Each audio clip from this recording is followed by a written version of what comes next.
Halo, assalamualaikum warahmatullahi wabarakatuh. Di sini saya akan mempresentasikan yaitu Enterprise Resource Planning atau yang disebut ERP. Untuk definisinya di sini Enterprise Resource Planning yaitu perencanaan sumber daya perusahaan merupakan sebuah sistem informasi perusahaan yang dirancang untuk mengkoordinasikan semua sumber daya, informasi dan aktivitas yang diperlukan untuk menjalankan proses bisnis pada suatu perusahaan. Sistem ERP mengacu pada sebuah database yang dirancang perangkat lunak modular. ERP merupakan software yang mengintegrasikan semua divisi perusahaan dan fungsi suatu perusahaan ke dalam satu sistem yang dapat melayani semua kebutuhan perusahaan, baik dari divisi penjualan, HRD, produksi, atau keuangan. Dan untuk latar belakang permasalahannya itu kendala dalam rencana produksi. Rencana produksi untuk produk packing harus mencakup perubahan permintaan dan kebutuhan pelanggan. ERP yang kurang fleksibel mungkin mengalami kendala dalam menyusun rencana produksi yang responsif. Untuk yang kedua, pemantauan bahan baku dan ketersediaan. ERP harus dapat memantau ketersediaan bahan baku yang diperlukan untuk produksi packing. Kesulitan dalam memantau stok secara real time dapat mengakibatkan masalah produksi dan pengiriman. Untuk yang ketiga, manajemen stok tersentral. Untuk masalah e-commerce sering melibatkan manajemen stok tersentral untuk memenuhi pesanan online. Integrasi yang baik antara platform e-commerce dan sistem ERP menjadi kunci untuk menjaga ketersediaan stok dan menghindari kekurangan atau kelebihan persediaan. Untuk yang keempat, fleksibilitas dalam manajemen pesanan. Pesanan untuk produksi packing mungkin bervariasi berdasarkan kebutuhan pelanggan. ERP perlu menanggapi dengan fleksibilitas terhadap perubahan pesanan dan ukuran kemasan. Untuk implementasi ERP dan perbandingan ERP. Sebelum implementasi ERP, yang ke satu itu manajemen manual. Sebelum menggunakan ERP, manajemen proses bisnis seperti produksi, persediaan, dan pengiriman dilakukan secara manual.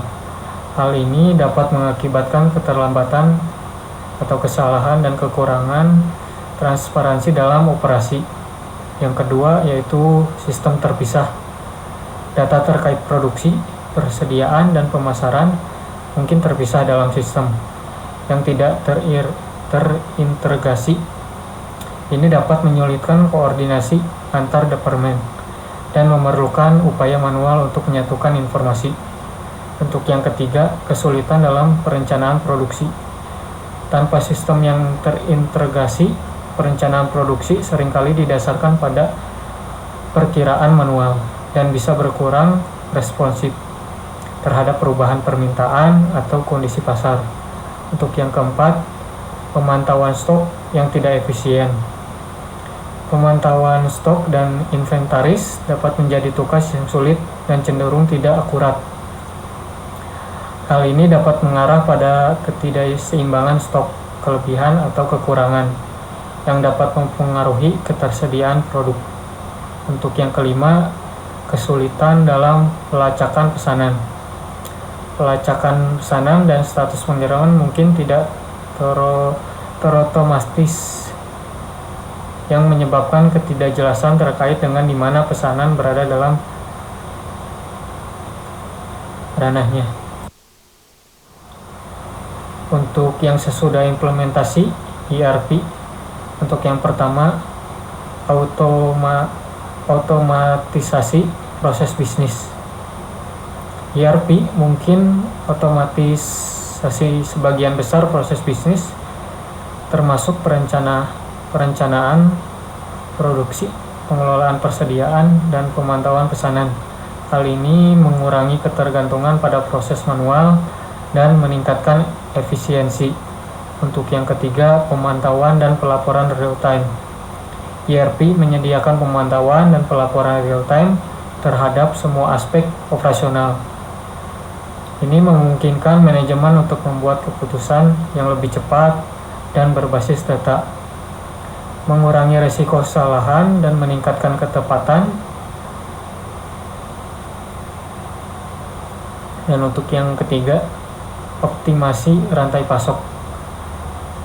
Integrasi ERP memungkinkan optimasi rantai pasok dengan mempermudah kolaborasi dengan pemasok dan distributor. Ini membantu dalam manajemen persediaan yang lebih efektif dan respon terhadap perubahan pasar. Untuk yang keempat, pemantauan kualitas dan kepatuhan. ERP mendukung pemantauan kualitas produk dan kepatuhan terhadap standar industri atau regulasi. Hal ini membantu perusahaan untuk memastikan produk packing memenuhi standar yang diperlukan. Untuk yang kelima, perencanaan produksi yang responsif. Dengan data yang terintegrasi dan real-time, perencanaan produksi dapat lebih cepat terhadap perubahan permintaan atau kondisi pasar. Ini membantu menjaga ketersediaan produk tanpa kelebihan stok. Untuk use case di sini proses awalnya, proses bisnis dimulai dengan mencetak katalog produk dan kemudian katalog tersebut dikirimkan kepada konsumen. Setelah katalog dikirim kepada konsumen, menunggu pesanan dari konsumen. Setelah mendapat pesanan dari konsumen, maka unit produksi mulai beroperasi untuk memenuhi kebutuhan konsumen, kemudian mengirim produk kepada konsumen. Dan ini seperti ini gambarnya. Dan untuk bisnis proses re-engineering unit produksi kemasan, seperti ini gambarnya. Penjelasannya di sini untuk menggambarkan dan mendeskripsikan hubungan dari setiap entitas yang terlibat dalam proses bisnis. Di antaranya merupakan debt sales dan marketing, departemen keuangan, supplier, konsumen, departemen produksi, divisi pergudangan, dan divisi pengadaan. Berikut merupakan hubungan yang terdapat dalam setiap entitas.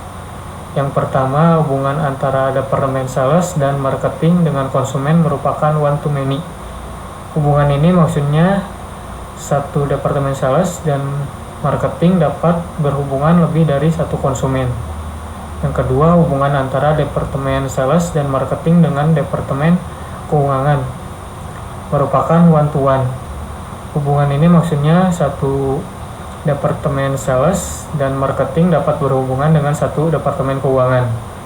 Untuk yang ketiga, hubungan antara departemen keuangan dengan supplier merupakan one to many. Hubungan ini maksudnya satu departemen keuangan dapat berhubungan lebih dari satu supplier. Untuk yang keempat, hubungan antara supplier dengan divisi pengadaan merupakan many to one. Hubungan ini maksudnya satu divisi pengadaan dapat berhubungan lebih dari satu supplier. Untuk yang kelima, hubungan antara divisi gudang dengan supplier merupakan one to many. Hubungan ini maksudnya satu divisi gudang dapat berhubungan lebih dari satu supplier. Untuk yang keenam, hubungan antara divisi gudang dan divisi pengadaan merupakan one to one. Hubungan ini maksudnya satu divisi gudang dapat berhubungan dengan satu divisi pengadaan. Untuk yang ketujuh, antara divisi gudang dengan departemen produksi merupakan one to one. Hubungan ini maksudnya satu departemen gudang dapat berhubungan satu departemen produksi. Hubungan antara divisi gudang dengan konsumen merupakan one to many. Hubungan ini maksudnya satu divisi gudang yang lebih dari satu konsumen. Untuk kesinambungan dengan e-book dan jurnal, bahwa keduanya ini saling melengkapi dalam mengelola perusahaan teknologi tinggi di era informasi global. Integrasi strategi manajemen kompensasi dengan sistem ERP menawarkan pendekatan holistik untuk mendukung kesuksesan organisasi dalam menghadapi tantangan dan manfaat peluang dalam lingkungan bisnis yang dinamis dan sistem yang mendukung bagi perusahaan.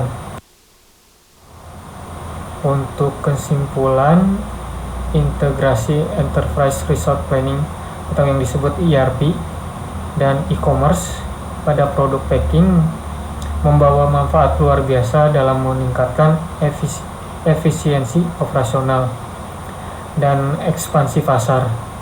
Dengan ERP yang disebut integrasi Enterprise Resource Planning, perusahaan dapat mengoptimalkan rantai pasok dan meningkatkan produktivitas melalui